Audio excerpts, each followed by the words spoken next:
नए नियम 2026 सामाजिक न्याय बनाम समानता। पूरा मामला समझिए बिना पक्षपात के।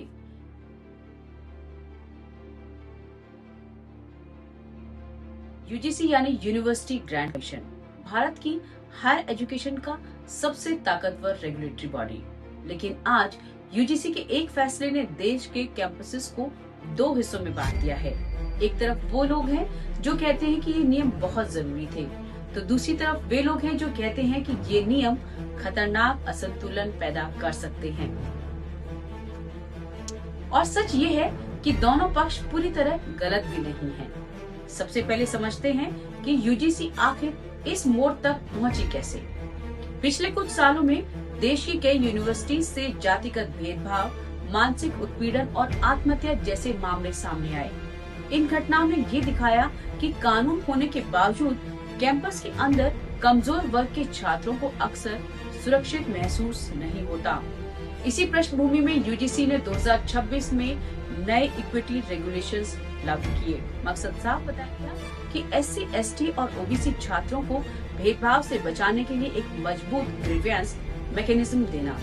इस पक्ष की दलील ये है कि जब समाज पहले से असमान है तो समान नियम सबको बराबर सुरक्षा नहीं दे सकते। उनके मुताबिक ये नियम करेक्टिव स्टेप है, ना कि प्रिविलेज।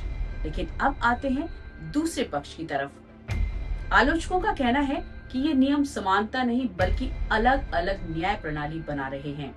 जनरल कैटेगरी के छात्रों के लिए स्पष्ट ग्रीवेंस फ्रेमवर्क न होना सबसे बड़ा सवाल है। दूसरी चिंता ये है कि अगर कोई शिकायत गलत निकली या निजी कारणों से की गई हो तो उसके खिलाफ कोई साफ सेफगार्ड नहीं है। इससे डर पैदा होता है कि कहीं ग्रीवेंस मैकेनिज्म न्याय का माध्यम बनने की बजाय पावर इम्बैलेंस ना बन जाए। यही वजह है कि कई छात्रों, शिक्षकों और कानून विशेषज्ञों ने इन नियमों को लेकर सुप्रीम कोर्ट का दरवाजा खटखटाया है। यानी एक तरफ सवाल है सामाजिक न्याय का, तो दूसरी तरफ सवाल है संवैधानिक समानता का। और यहीं पर नेशनल डिबेट्स अक्सर चूक जाती हैं। मामले को या तो पूरी तरह समर्थन में या फिर पूरी तरह विरोध में दिखाया जाता है, जबकि असली मुद्दा ये है कि क्या यूजीसी ऐसा संतुलन बना पाई है जहां सुरक्षा भी मिले और किसी को डर भी न लगे। बरेली के एक पीसीएस अधिकारी का इस्तीफा इसी असमंजस की तरफ इशारा करता है कि ये सिर्फ विरोध नहीं था बल्कि ये संकेत था कि सिस्टम के अंदर भी इस नीति को लेकर स्पष्टता की कमी है।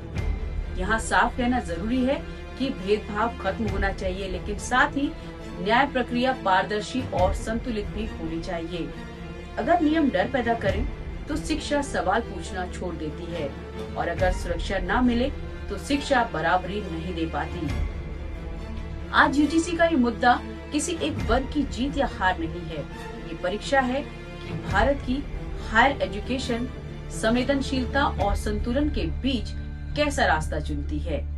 फैसला अदालत करेगी, संशोधन सरकार कर सकती है, लेकिन इस बहस को शोर नहीं समझदारी चाहिए, क्योंकि शिक्षा में पक्ष नहीं संतुलन सबसे ज्यादा जरूरी होता है। जय हिंद।